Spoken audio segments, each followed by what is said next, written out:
بسم الله الرحمن الرحيم اليوم أكملت لكم دينكم وأتممت عليكم نعمتي ورضيت لكم الإسلام دينا وقال تعالى إنا نزلنا الذكر وإنا له لحافظون صدق الله العظيم وقال رسول الله صلى الله عليه وسلم إن العلماء ورثة الأنبياء وقال عليه الصلاة والسلام من يرد الله به خيرا يفقهه في الدين أو كما قال عليه الصلاة والسلام جناب صدر محترم معزز حضرات علماء کرام সমবেত বিরাদরান ইসলাম দীর্ঘ সময় বাংলাদেশের শীর্ষস্থানীয় ওলামায়ে কেরামের জবান থেকে কোরআন এবং হাদিসের আলোকে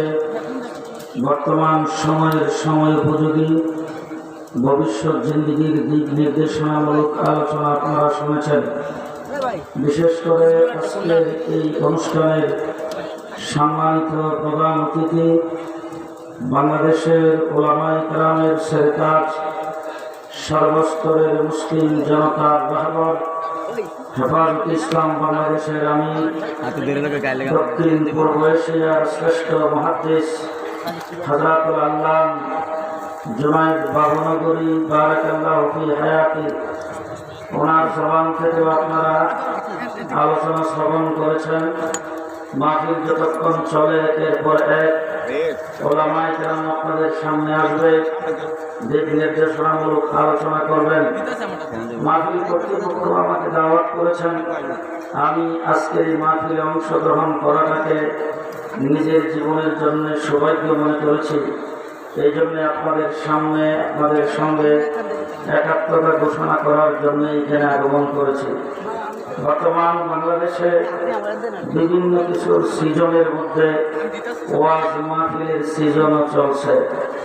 গোটা বাংলাদেশের প্রতি রাত্রে প্রায় 3 থেকে 4 হাজার ইসলামী সম্মেলন অনুষ্ঠিত হয়, কিন্তু ইতিমধ্যেই অনেক জায়গায় দেখা যাচ্ছে ইসলামী সম্মেলন ওয়াজ মাহফিলেও কিছু কুচুকরি মহলের বাধা বিঘ্নের সৃষ্টি হচ্ছে। ইসলাম বাংলাদেশের গোটা পৃথিবীর মানচিত্রে বাংলাদেশের একটা উজ্জ্বল পরিচয় আজকে ফুটে উঠেছেন। সেটা হলো বাংলাদেশের মানুষ অত্যন্ত ধর্মপ্রাণ এবং নবী প্রেমিক। ইসলাম এবং ধর্মকে মানুষ ভালোবাসে, আলেম ওলামায়ে কেরামকে মানুষ ভালোবাসে। এই জন্যে আজকে গোটা বাংলাদেশে প্রায় 40 বছর যাবৎ বাংলাদেশের টেকনাফ থেকে তেতুলিয়া পর্যন্ত ইসলামী সম্মেলন ওয়াজ মাহফিলে কথা বলে থাকি। এই 40 বছরের ভিতরে এই বছর যেখানে যাচ্ছি সেখানেই দেখি অধিক পরিমাণে লোক সমাগম, যেটা অন্য কোনো সময় খুব কমই দেখা গেছে। এই বছর যেহেতু বাধা, এই জন্য মানুষের সংখ্যা বেশি। বাধা দেওয়ার কারণে মানুষের ঈমানের জোর বেড়ে গেছে। আজকে ইসলামী সম্মেলন ওয়াজ মাহফিল বাংলাদেশের ঐতিহ্যকে গোটা বিশ্বের দরবারে উজ্জ্বল হিসাবে তুলে ধরেছেন। বিশ্ব মিডিয়ায় একটি রিপোর্ট পেশ করেছেন।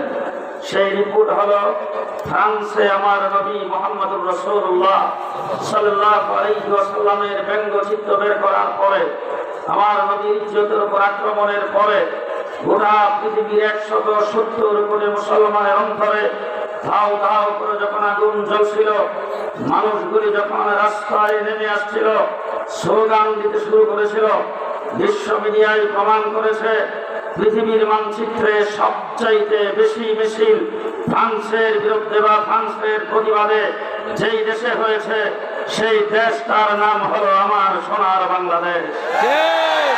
বিশ্ব মিডিয়ায় আরেকটা জিনিস প্রমাণ পেশ করেছেন, গোটা বিশ্বের সমস্ত শহরে যেখানে যেখানে মিছিল হয়েছে, সেই মিছিলগুলির ভিতরে সবচাইতে বড় মিছিল কোন জায়গায় হয়েছে, সেই রিপোর্ট পেশ করেছেন।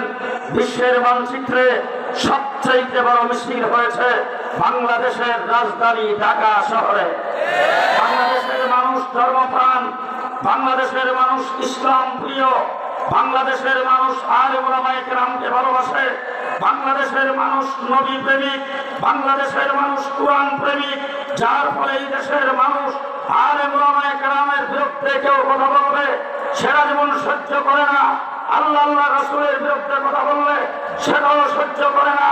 50 বছরের ইতিহাস যারা ইসলামের বিরুদ্ধে কথা বলেছে কেউ বাংলার মাটিতে টিকতে পারে নাই, সামনেও টিকতে পারবে না।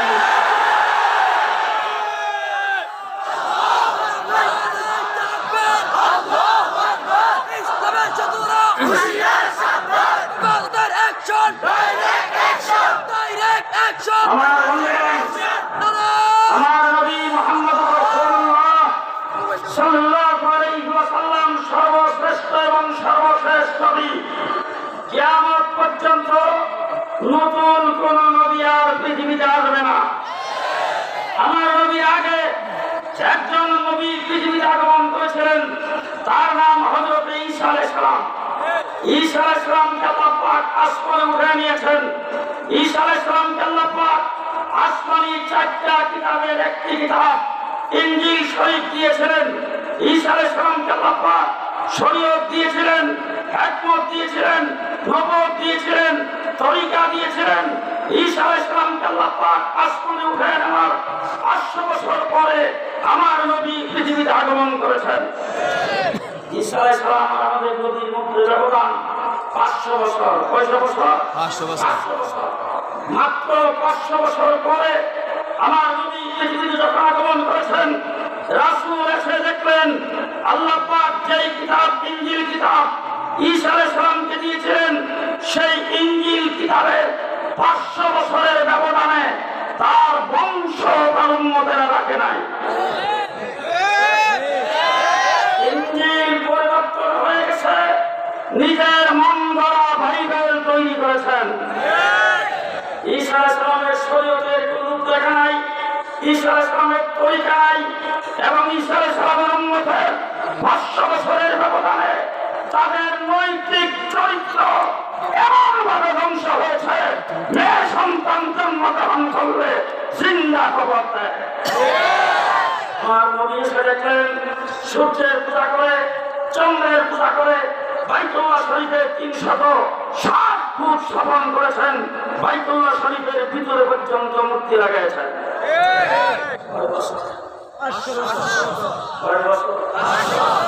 আমার নবী দুনিয়া থেকে দেশে আসতে 1450 বছর আমার রাসূল দুনিয়া থেকে চলে গেছেন। 1450 বছর হয়ে যাওয়ার পরে আজ পর্যন্ত কোরআনের একটা শব্দ দূরের কথা, যে জবর নক্তার পরিবর্তন হয় নাই, বাথরুমে যাওয়া আসা সুন্নতের পরিবর্তন হয় নাই, মাথার চুল কাটার থেকে শুরু করে হাতে পায়ের নখ কাটার সুন্নত পরিবর্তন হয় নাই। আপনার চাইতে আপনার সুন্নতের পরিবর্তন হয় নাই। 500 বছরের সব শেষ। বিশ্বাস হয় না? জি, আজকে আপনাদের মুসলিম যদি খ্রিস্টান সবাই থাকে, চাই আপনাদের বাইবেল একটু হাতে নেন, ভাই আপনাদের বাইবেল একটু দেখলাম, একটু দেন, তাদের বাইবেলটা নিয়ে ঢাকা যারা খ্রিস্টান তাদের বাইবেলটা নেন, এরপরে রাজশাহী যান সেখানের বাইবেল নেন, এরপরে কলিকাতায় যান তাদের বাইবেল নেন, নিয়ে একত্রিত করে দেখেন একটার সাথে আরেকটা মিল নেন। খ্রিস্টানদের মধ্যে 4টা গ্রুপ, 4টা গ্রুপ, 4 গ্রুপের কাছে বাইবেল 4 প্রকার, একটা আরেকটার সাথে মিল নাই, একটা আরেকটার সাথে মিল নাই। আমার দিন ইসলাম মাযহাবের দিক থেকে আমরা 4 মাযহাবকে অনুসরণ করি, 4 মাযহাবে বিভক্ত মুসলিম মাসাইলের দিক থেকে, কিন্তু 4 মাযহাবের কাছে ইসলামের মূল নীতি কোরআন এবং হাদিসে, তার মধ্যে কোনো দ্বিমত নাই।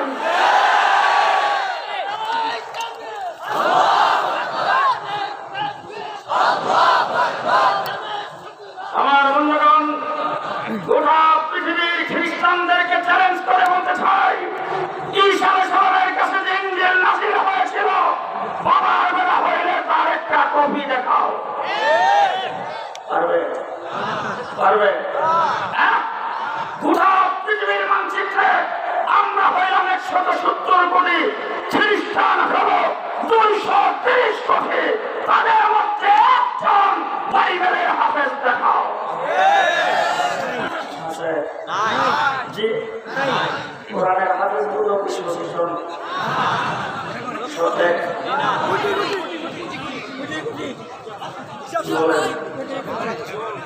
এই বছর অক্টোবর মাস থেকে পর্যন্ত আমার হাতে আমি অন্তত না হইল 15-20টা ছেলেকে, ছেলে না মেয়েকে পর্যন্ত বোকা দিয়েছি, হিজাব দিয়েছি, যাদের বয়স 6 বছর।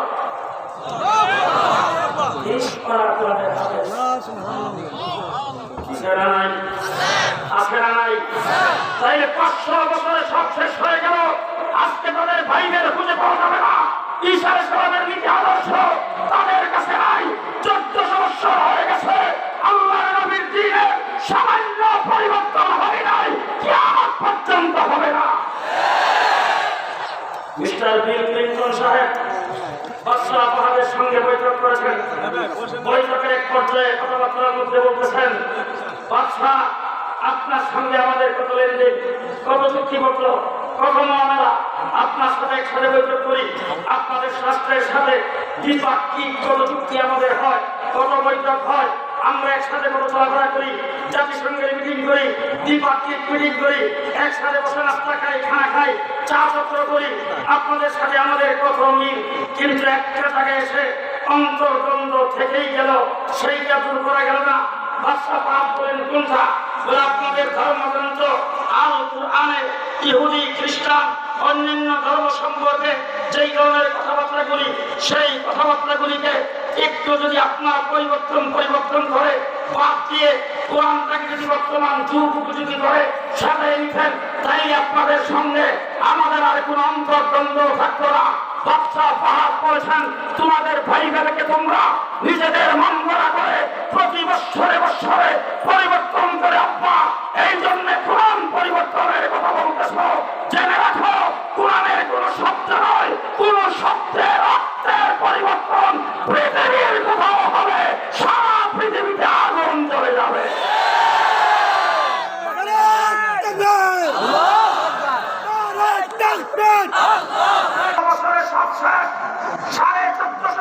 পরিবর্তন হয় নাই, কিয়ামত পর্যন্ত হবে না। তার কারণ হলো আমার নবী মুহাম্মদ রাসূলুল্লাহ সাল্লাল্লাহু আলাইহি ওয়াসাল্লাম বিদায় হজ্জে আরাফার ময়দানে উটের উপর শোয়া, রাসূলের সামনে শোয়া লক্ষ সাহাবী। আইদান শোয়া লক্ষ সাহাবী, 23 বছরের বছর। ইসলামের পতাকা যখন মক্কা মদিনায় পথ করে উঠে, যেই মক্কায় রাসূলের পায়ের পিঠে কাটা বিছানো হতো, যেই মক্কায় রাসূল সাজদায় যাওয়ার পর উঠে নানি বুড়িয়ে পিঠের উপর আর ঘাড়ের উপর রেখে দিত, যেই মক্কায় রাসূলের গায়ে পাথর মারত, যেই মক্কায় রাসূলকে গৃহবন্দী করে রাখা হয়েছে, সেখানে ইসলামের পতাকা উত্তীর্ণ হয়েছে। সর্ব সাহাবায়ে কেরামের সামনে সেখানে আয়াত নাযিল হয়েছে, আল-ইয়াওমা আকমালতু লাকুম দীনাকুম। আজকের দিনে দিন ইসলামকে আল্লাহ পাকের পক্ষ থেকে আপনাদের জন্য কমপ্লিট করে দেওয়া হলো। রাসূলুল্লাহ সাল্লাল্লাহু আলাইহি ওয়াসাল্লাম কমপ্লিট দিন আল্লাহ পাকের কাছ থেকে নিয়েছেন, রাসূলের মাধ্যমে আল্লাহ পাক দিন কমপ্লিট করেছেন। সাহাবায়ে কেরামের সামনে যখন রাসূল কমপ্লিট দিনের কমপ্লিট ঘোষণা যখন পেশ করেছেন, সাহাবায়ে কেরাম অত্যন্ত খুশি। আল্লাহর নবী সাহাবায়ে কেরামকে বলছেন, সাহাবীরা, নামাজ আল্লাহ পাক আমাকে দিয়েছেন কমপ্লিট, আমি নামাজ তোমাদের কাছে কমপ্লিট পৌঁছাইছি। সাহাবীরা বলেন, হ্যাঁ পৌঁছাইছেন। হজ আল্লাহ পাক আমাকে দিয়েছেন কমপ্লিট, আমি হজ তোমাদেরকে কমপ্লিট পৌঁছাইছি। বলে, হ্যাঁ পৌঁছাইছেন। যাকাতের বিধান আল্লাহ দিয়েছেন, পর্দার বিধান আল্লাহ দিয়েছেন, হালাল হারামের বিধান আল্লাহ দিয়েছেন, আমি কি তোমাদের কাছে পৌঁছাইছি? বলে, হ্যাঁ পৌঁছাইছেন। তাইলে কমপ্লিট দিন যদি আমি আল্লাহ পাকের পক্ষ থেকে যেই কমপ্লিট দিন পেয়েছি, সেই কমপ্লিট দিন যদি তোমাদের কাছে পৌঁছায় থাকি, বল্লিগু আন্নী ওয়ালাউ আয়া, একটা আয়াত যদি তোমাদের কেউ এই দিনের জেনে থাকো, পরবর্তী মানুষের কাছে পৌঁছায় দেওয়ার দায়িত্ব তোমাদের। ফালিয়ুবাল্লিগু শাহিদু মিনকুমুল গায়বা, আজকে যারা এখানে উপস্থিত আছো, যারা উপস্থিত নাই, তাদের কাছে পৌঁছায় দেওয়ার দায়িত্ব তোমাদের। তাদেরকে দিলাম। ধীরে দিন কমপ্লিট করেছেন আল্লাহ পাক। বিশ্বনবী আখির নবী মুহাম্মদ রাসূলুল্লাহ সাল্লাল্লাহু আলাইহি ওয়াসাল্লামের কাছে তার মাধ্যমে হুজুর সাল্লাল্লাহু আলাইহি ওয়াসাল্লাম দিন প্রচারের দায়িত্ব সাহাবায়ে কেরামকে দিয়েছেন। ইতিহাস আলাপ করে দেখেন, শাইখুল হাদিস ওয়াল ইসলাম সবকে জিজ্ঞেস করে দেখেন, এই দেশের আলেম ওলামায়ে কেরামকে জিজ্ঞেস করে দেখেন, ওই বিদায় হজ্জের আরফার ময়দান থেকে এই দায়িত্ব গ্রহণ করে সাহাবায়ে কেরামদের দৌড় দিছে দিন প্রচারের জন্য বাংলাদেশ হইয়া চীন পর্যন্ত যায় পড়ছে। চীনের সাহাবীর মাজার আপনারা বললেন ঘুমান, চীনে সাহাবীর মাজার, শ্রীলঙ্কায় সাহাবীর মাজার, ভারতে সাহাবীর মাজার। ইতিহাসবিদগণ দৃষ্টি করে বের করেছেন মাত্র 10,000 সাহাবী মক্কা মদিনার আশেপাশে কোথাও ইন্তেকাল করেছেন, দাফন করা হয়েছে এমন ইতিহাস পাওয়া যায়। আর 1,15,000 সাহাবী গোটা পৃথিবীতে দিন প্রচারের জন্য চলে গেছেন। দিন কমপ্লিট নবীর দ্বারা, দিন প্রচার হয়েছে সাহাবায়ে কেরামের দ্বারা। দিন আল্লাহ পাক রাসূল সাল্লাল্লাহু আলাইহি ওয়াসাল্লামকে দিয়েছেন মুখস্থ। হুজুর আকরাম সাল্লাল্লাহু আলাইহি ওয়াসাল্লামের কাছে জিবরাইল আমিন লিখিত নিয়ে আসেন নাই, মুখস্থ নিয়ে এসেছেন।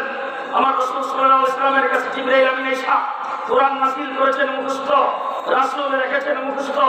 মুখস্থের পর্যায়টা এমন ছিল, একটু জিহ্বা দিয়েছেন মুখস্থ রাখার জন্য যাতে কোনো ভুল ভ্রান্তি না হয়। আমার আল্লাহ পাকের এইটুকু সহ্য হয় নাই। আল্লাহ তাবারক ওয়া তাআলা আল্লাহ পাকের হাবিবকে ডাক দিয়ে বলেছেন, লা তুহাররিক বিহি লিসানাকা লিতা'জালা বি ইন্না আলাইনা জামআহু ওয়া কুরআনা।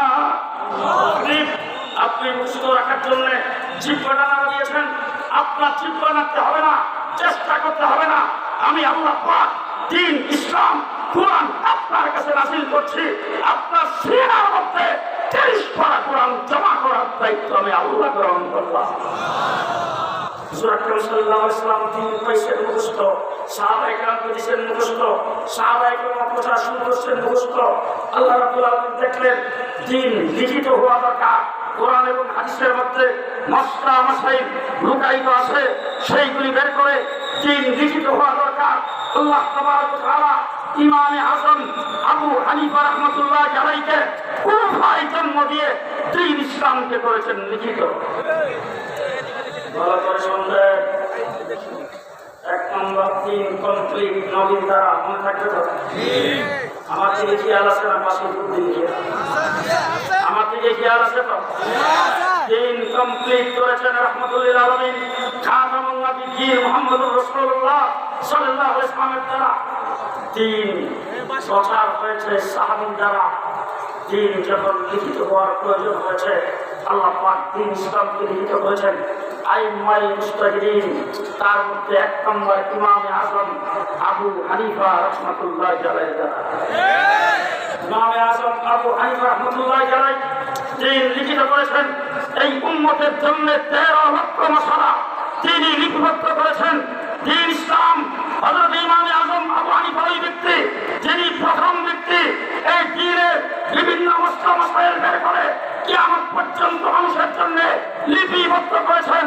আল্লাহ পাক তাকে জন্ম দিয়েছেন কুফায়। কোথায় জন্ম দিয়েছেন?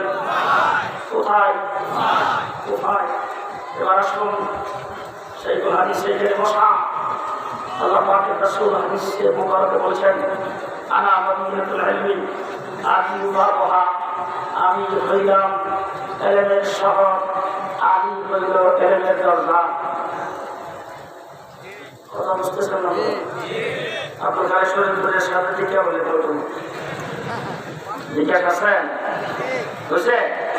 হ্যাঁ, একটু ভালো করে দেখবেন, অনুবাদ করবেন, তখন ভালো করে দেখে নেবেন।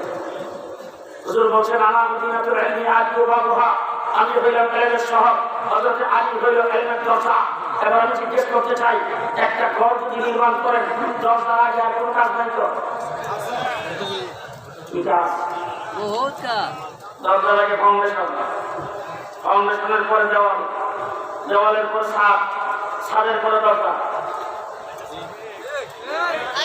দরজা কয় নম্বর? দরজা কয় নম্বর? এর আগে রয়েছে কয়টা? রাসূল সাল্লাল্লাহু আলাইহি ওয়াসাল্লামের হাদিস ভালো করে বুঝেন। রাসূল বলছেন আমার মদিনাতুল ইলমি আলী ওয়া বাবুহা, আমি হইলাম ইলমের শহর, আলী হইল সেই ইলমের দরজা। এই হাদিসের পূর্ণতা হবে আমি ইলমের শহর, আবু বকর সিদ্দিক এই ইলমের ফাউন্ডেশন, আমি ইলমের শহর, ওমর ইবনে খাত্তাব সেই ইলমের দালাল, আমি ইলমের শহর, উসমান সেই ইলমের সাপ, আমি ইলমের শহর, আলী সেই ইলমের দরজা। এবার আসেন আমার রাসূল ইন্তেকাল করেছেন, খলিফাতুল মুসলিমিন হয়েছেন আবু বকর সিদ্দিক, রাষ্ট্র পরিচালনা করেছেন মদিনা থেকে, ইমামতি করেছেন নামাজে রাসূলের মুসল্লায় মদিনায়, ইন্তেকাল করেছেন মদিনায়, দাফন করা হয়েছে রাসূলের পাশে রওজাতুম মিন রিয়াজিল জান্নাহ মদিনায়।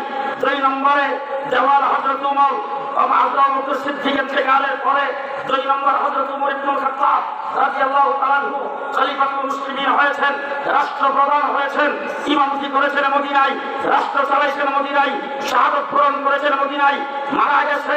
শাহাদাত বরণ করার পরে দাফন করা হয়েছে আবু বকর সিদ্দিকের পাশে রওজাতুল মিন রিয়াজিল জান্নাহ মদিনায়। 3 নম্বর খলিফা খলিফাতুল মুসলিমিন হযরত আব্বাস হযরত উসমান রাদিয়াল্লাহু তাআলা আনহু, তিনি শাহাদাত বরণ করেছেন মদিনায়, রাষ্ট্র চালাইছেন মদিনায়, ইমামতি করছেন রাসূলের মুসল্লায় মদিনায়, শহীদ হয়েছেন মদিনায়, দাফন করা হয়েছে জান্নাতুল বাকিতে মদিনায়। 4th খলিফা আলী ও বাবুহা, তিনি আমিরুল মুমিনিন খলিফাতুল মুসলিমিন হওয়ার পরে রাষ্ট্র চালাইছেন কুফায়, ইমামতি করেছেন কুফায়, শাহাদাত বরণ করেছেন কুফায়। আলী শাহাদাত বরণ যেখানে করেছেন ইমামে আযম সেই জায়গায় জন্মগ্রহণ করেছেন। আলীর দরজা দিয়ে ইলম বের হয়েছে, ইমামে আযম আবু হানিফা সেই ইলম গ্রহণ করে উম্মতের জন্য 13 লক্ষ মাসালা উপলব্ধ করেছেন। শেষ কথা বলতে চাই, ইসলাম কমপ্লিট নবীর দ্বারা, বলেন যে ইসলাম প্রসারিত সাহাবীর দ্বারা, ইসলাম লিখিত হয়েছে আইম্মায়ে মুজতাহিদের, তার মধ্যে 1 নম্বর ইমামে আযম আবু হানিফার দ্বারা, মনে রাখবেন। এবার কমপ্লিট দিন, কমপ্লিট বাংলাদেশ। 30 লক্ষ শহীদের বিনিময়ে পাকিস্তানে হানাদার বাহিনী আত্মসমর্পণ করেছেন, সারেন্ডার করেছেন। এরপরে দেশ স্বাধীনতার পতাকা পথ উত্তীর্ণ হয়েছে, দেশ স্বাধীন হয়ে গেছে। এখন আর মুক্তিযুদ্ধ নয়, এখন কোন দেশের সঙ্গে যুদ্ধ নয়, এখন সকল মুক্তিযোদ্ধাদেরকে বলা হয়েছে অস্ত্র জমা দাও। 56,000 বর্গ মাইলের স্বাধীন সার্বভৌম বাংলাদেশ, সেই দেশের ইলিশ মাছ দিনাজ ছেড়ে ভারতে চলে যাক। আমাদের দেশের পেঁয়াজ যখন দেয় কৃষকদেরকে 12টা বাজায়া ইন্ডিয়ার পেঁয়াজ বাংলাদেশের ভিতরে আসতে পারত, আসতে দেওয়া দরকার না। ইলিশ মাছগুলি ভারতে পাচার করা দরকার, তাহলে ভারত সহ পৃথিবীর কোন দেশ থেকে আমাদের দেশে অবৈধ কোন জিনিস যেটা আসতে বাংলাদেশের জন্য ক্ষতিকর সেটা আসতে দেওয়া যাবে না। ভিতর থেকে কোনো কিছু অবৈধভাবে বাংলাদেশের ক্ষতি করে বের করে নিতে দেওয়া যাবে না। এই জন্য এই দেশের বর্ডার গার্ডের দরকার। বলেন দরকার কিনা? দরকার কিনা? দিন ইসলাম যখন কমপ্লিট, দিন ইসলাম যখন প্রচারিত, দিন ইসলাম যখন লিখিত হয়ে গেছে, এবার দিন ইসলামের ভিতর থেকে কিছু কাজ করে জবান বানিয়ে সে কিছু বের করে নিয়ে যাক, বাজার বানিয়ে সে কিছু বের করে নিয়ে যাক, হাত চুটিয়ে সে কিছু বের করে নিয়ে যাক, আগলা হাদিসে সে কিছু বাই করুক। হইতে দেওয়া, হইতে দেওয়া।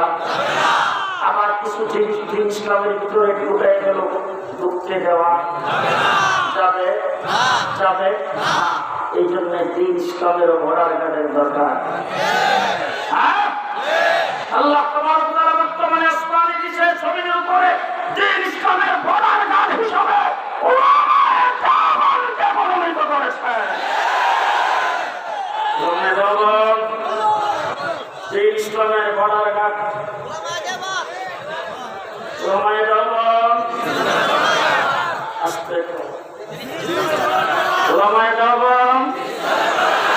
ইসলামের বর্ডার গার্ড পাহারাদার কন্ট্রাক্টর না।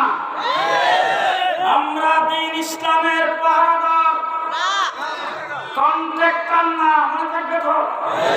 আমরা দিন ইসলামের পাহারাদার, বলেন বলেন বলেন। আমরা দিন ইসলামের পাহারাদার। এবার যদি দিন ইসলামের মুসলমানের জন্য তারাবির নামাজ রমজান মাসে 20 রাকাত, কেউ যদি আইসা 12 রাকাতকে চুরি করে 8 রাকাত রাখতে চায়, আমরা পাহারাদার।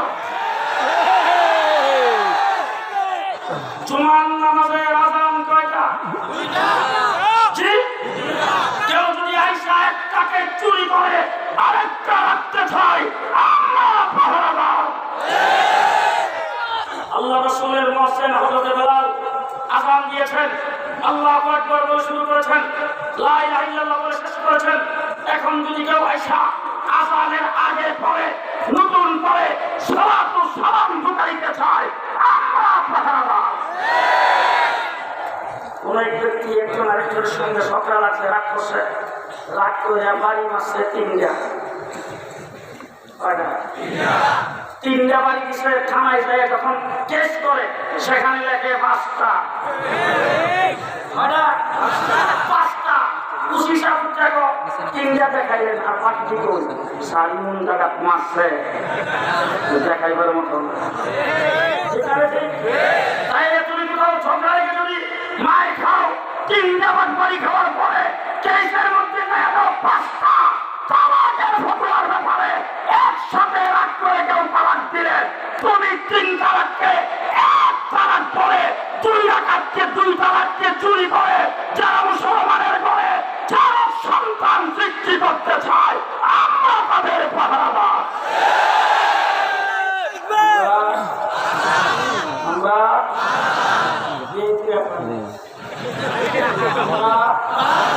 আমরা আমরা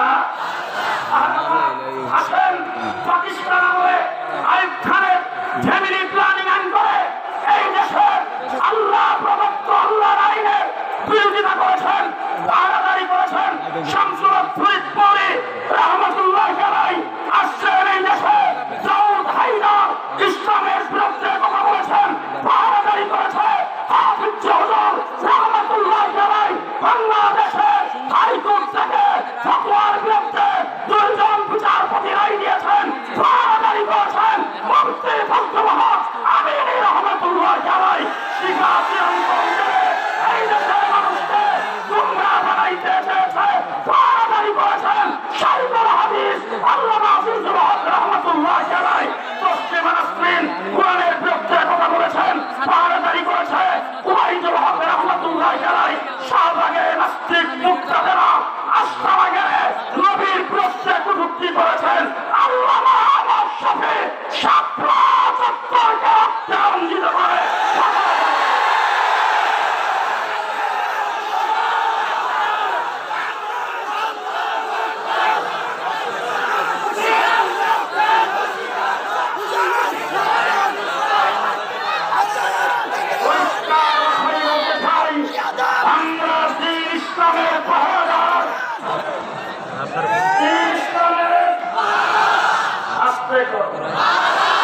আমরা দিন ইসলামের পাহারাদার।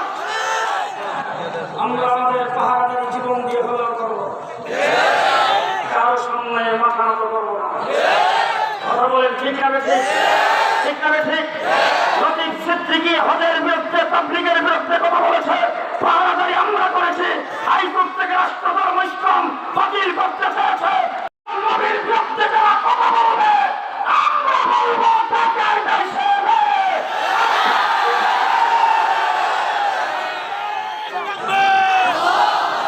রাজি আছেন, রাজি আছেন। আমরা দিন ইসলামের নাইট ক্লাব, দিন ইসলামের নাইট ক্লাব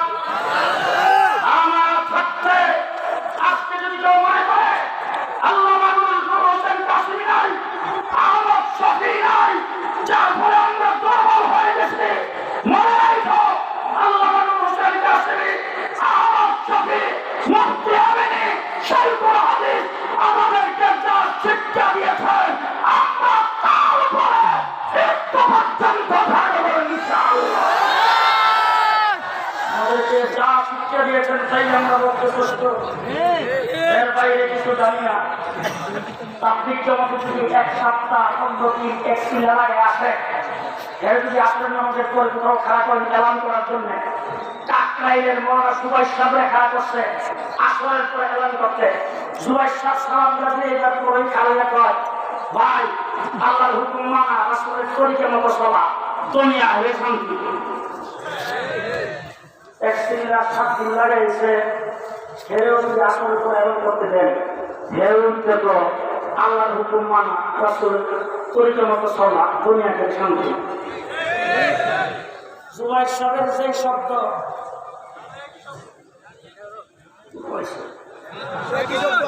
এক সপ্তাহ তাবলীগের থেকে আইসা এক ইস্তেমাই আমল খুশুসি গাছ, ইস্তেমাইয়ের খুশুসি শব্দের অর্থ হেফের নিমা ব্যবহৃত না, কথা বলা। এক সপ্তাহ 3 দিন তাবলীগে থেকে আইসা দৈনিক 2.5 ঘন্টা, মাসে সপ্তাহ 2 আগস্ট, মাসে 3 দিন, বছরে 1 সিল্লা, কথা বলা। 1 সিল্লা 15 ঘন্টা দিকে গিয়েছে, অথবা কাকরাইলের মুরব্বী সুভাষ সাহেব ওনাদের সেমাটিদের প্রবয়ন করতে উনি মোটামুটি কয়েকটি কথার উপর মেহনত করিয়া আমল করিতে পারিলে গ্রামের একজন মানুষ 1 সিলা লাগাইছে, এই মাটিদের পরে কথা বলতে দিছে, উঠতে কর মোটামুটি কয়েকটি কথার উপর মেহনত করিয়া আমল করিতে পারিলে কাকরাইলের সুভাষ সাহেব আর 1 সপ্তাহ তাবলীগে লাগাই আসছে, হ্যাঁ শব্দ আপনার শব্দের মধ্যে কোনো ব্যস্ত ঠিক তেমনি করে আমাদেরকে তসলিম করে এই কাজে জড়িত হয়ে গেছেন মুফতি ফজলুল আমিনী, শহীদ হানিফুল্লাহ মাজিদুল হক, বাইতুল মুকাররমের খতিব উবাইদুল হক, আল্লামা নূর হোসেন কাসেমী, আল্লামা আহমদ শফি, তারা যেই শব্দ আমাদেরকে শিক্ষা দিয়েছেন সেই শব্দ নিয়ে মৃত্যু পর্যন্ত আছে ইনশাআল্লাহ।